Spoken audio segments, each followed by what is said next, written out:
My name's Eleonora, and today I will be sharing my literary analysis and research on Tolstoy's use of the objective correlative in his novel War and Peace. First of all, for those of you who don't know much about Russian literature or Tolstoy, I would like to give a brief introduction of the author and his works. Leo Tolstoy is a Russian writer, and he was born in 1828 and he died in 1910. He is best known for his works War and Peace and Anna Karenina, and throughout his life he was also known as a moral and religious guide or teacher. He is one of the best known realistic fiction authors in European literature, and as I said, his novel War and Peace is one of the most famous pieces of writing he ever wrote. The novel War and Peace is set throughout Napoleon's invasion of Russia, which happened in 1812. And the way the novel is structured is it's divided in parts, and each part usually discusses either war, being the battles between the Russian and the French, or peace, which is the aristocratic lifestyle that Russian higher society used to live back when the novel was written. Tolstoy is a very descriptive author, and through his countless descriptions, he develops many multi-dimensional characters with diverse backgrounds, histories, and morals, through which he analyzes spiritual and tangible struggles that all humanity collectively or individually faces. Additionally, through a balance between omniscient and limited narration, Tolstoy addresses phenomena that are transhistoric, meaning free from the bounds of time, from both a microcosmic and macrocosmic perspective. The phenomena that I chose to investigate specifically in my paper are the phenomena of love, death, and war, which is often presented with, as I said, its counterpart, peace. So the objective correlative is a trope, a literary device, that is defined as systematically reappearing objects or events that represent emotion. It is usually found in poetry, and it is important to note that because Tolstoy, being a novelist, has to have a completely different approach to the objective correlative in order to have such a rich literary device within a novel. Therefore, usually, whenever the objective correlative is used in literature, it takes the foreground in the narration. It is an object or an event around which the author completely centers their focus. Instead, in Tolstoy's War and Peace, the objective correlative is disguised as seemingly futile tangents or superfluous detail that actually is a medium between the abstract and the concrete, and that allows to define these broad forces that I listed before as the reflection of the soul. The objective correlative, as I said, helps define these forces both micro and macrocosmically by either providing a medium between soul and circumstantial reality, or by providing a means of comparison to which men can compare their own individual struggles. First, I will discuss how Tolstoy uses the objective correlative to externalize emotion beyond the single entity of one character and define, by doing so, the forces of love and war.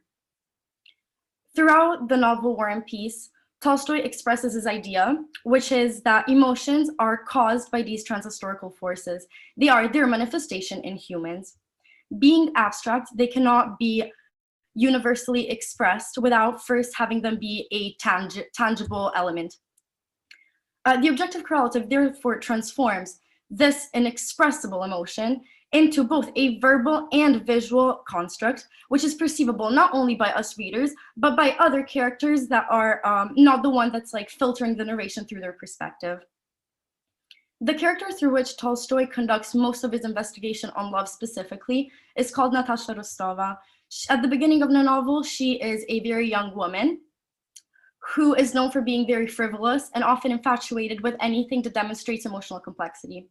There is one instance specifically in the novel when she is coming home from an outing with her brother, and she is in a carriage looking outside the window. The weather outside is what we would define as the classic Russian winter, meaning cold, lifeless, dark.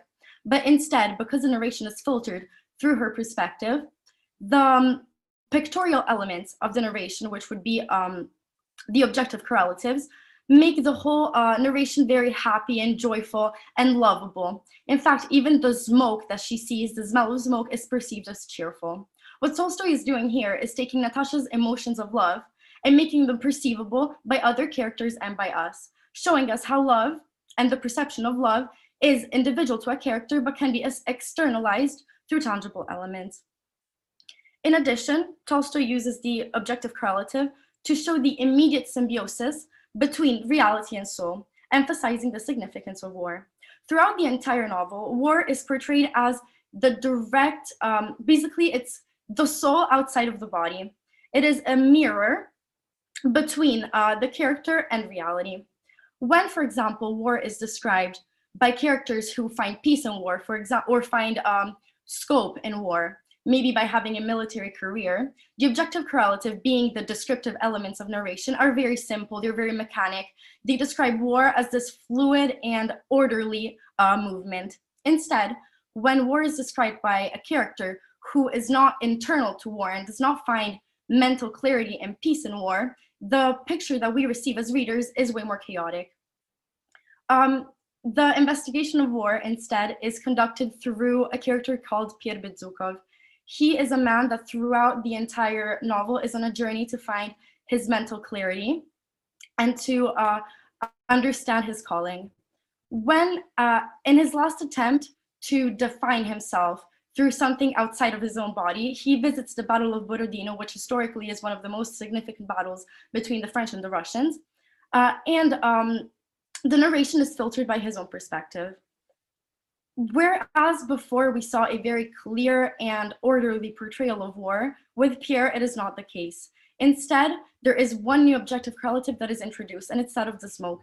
There is a clear and thick smoke that covers the entire battlefield, directly mimicking the lack of clarity that is within Pierre's mind.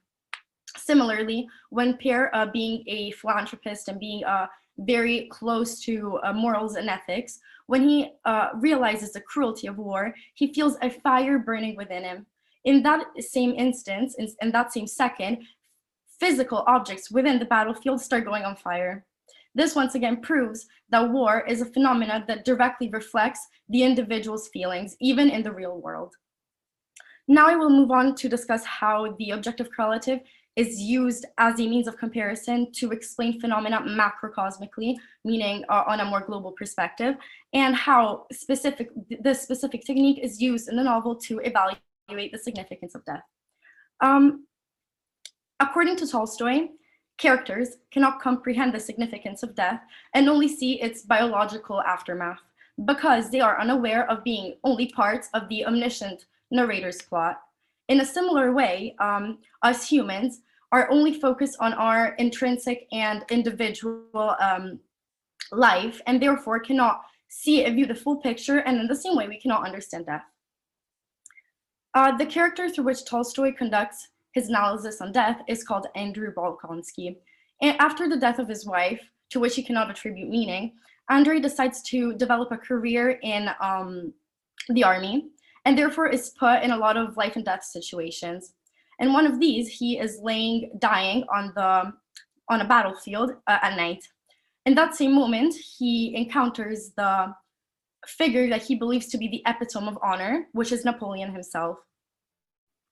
Although he realizes that he is dying, he cannot understand the implications of it because death is not a physical thing, and therefore he cannot see it and comprehend it. On the other hand, he is looking up at the sky, which is the objective correlative, and he is able to physically grasp and physically understand the immensity of the sky in comparison to every other force that is battling within him in that moment, being honor and death. Therefore, the sky is this immense objective correlative, this immense object that puts everything else into every other transhistorical force in Andrei Bolkonsky's life into perspective. Through this objective correlative, Tolstoy suggests that the importance of death is not in the realization, in death itself, but lays in the realization that men are only one tiny fragment of the entirety of the universe and the world, and therefore that physical death is insignificant, at least macrocosmically. This notion is reinforced once again when Andrei Bolkonsky actually loses his life. because although he is in excruciating pain, the narration is more focused on this one single element of a fly, like an insect, flying in Andrew's room. By shifting the focus from death to an insignificant or superfluous object in the narration, Tolstoy once again reinforces the idea that it is useless to narrate and to write about death because man cannot ultimately comprehend it. Lastly, I would like to say that throughout the novel War and Peace, Tolstoy also puts forth another one of his ideals, which is that he does not believe in history as a timeline of orderly events. He, in fact, has this very famous and powerful quote, which is, "History would be a meaningful, wonderful thing if only it were true." He believes that history is not just one timeline of orderly events, but instead is the recollection of all microcosmic perspectives of each singular individual, and therefore is more like an unorderly line. In the same way, transhistorical forces cannot be simply defined by one definition, or there cannot be absolute examples of them, which is why he uses the objective correlative to always relate these transhistorical forces to a character or to an individual. In doing so, he shows us kind of that there is no set definition for any of the forces that men experience throughout their life, but that nonetheless they are a factor that that makes us all be able to relate to each other. Lastly, I would like to say that the objective correlative not only does all of these wonderful things and makes Tolstoy's writing much deeper than it seems, but it's also sort of an anchor. It is something that the reader can refer to in order to not get lost in Tolstoy's very, very detailed narration. By having a recurrent element to which the reader can come back to, we can understand the meaning of, or the message that Tolstoy is trying to share without getting lost in all the details. Now I understand that trying to speak about a novel when the novel has not been read is like very hard, so to understand especially. So if you guys have any questions, I would be happy to answer them. Excellent. Thank you, Eleonora. So I will now open up the floor for any questions that anyone might have. I have a few of my own as well, so but I'll first leave it to the others.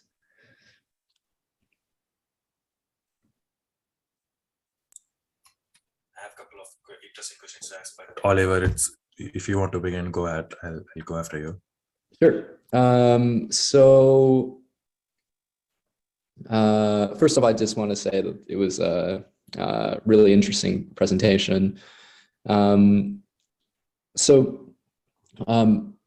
This might be a bit of a tangent, but sort of in your reading experience, what other authors do you think sort of demonstrate this kind of mastery that you speak of like using superfluous detail sort of to, yeah, create this more subtle message of, yeah. It's really hard to say because Tolstoy's application of the objective correlative is truly unique in that he is one of the, I wouldn't say only, but one of the most renowned authors that uses it in a novel, which is very hard to do. From my culture, in my country, there is an author, his name is Eugenio Montale. He's a poet, and he does use the objective correlative, but as I said, he puts him more on the foreground of the narration and then centers his extrospection on the objective correlative itself, rather than having it be an additional, if you will, detail. I would say in Russian literature, maybe there's some instances where authors such as Dostoevsky portray or depict a similar kind of mastery, but I don't think I've ever encountered someone who, like Tolstoy, is able to do this so well. And between Eugenio Montale and the Anglo-American author T.S. Eliot, there has been an exchange which is like just pure theory of the objective correlative and how it should be used.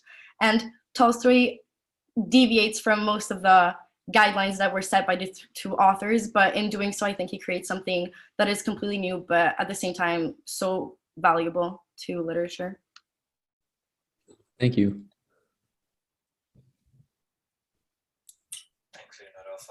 presentation. That was a very interesting one. Actually, don't have any technical questions, but because I might not be in that field, but I have a couple of insights I would like to ask. Like, how did this passion come about? Like, because we just couldn't resist falling in love with Leo Tolstoy, I guess, along the presentation. Yeah, I'm a big fan of this war and love movies. I think it's the best combination, right? Like you mentioned, war, death, and love. Yes. That's what it was circling around. Yeah, some of the points you mentioned were brilliant. The thing when he was in the deathbed and how he portrayed it, and a couple of other stuff. It's just brilliance of the author, right?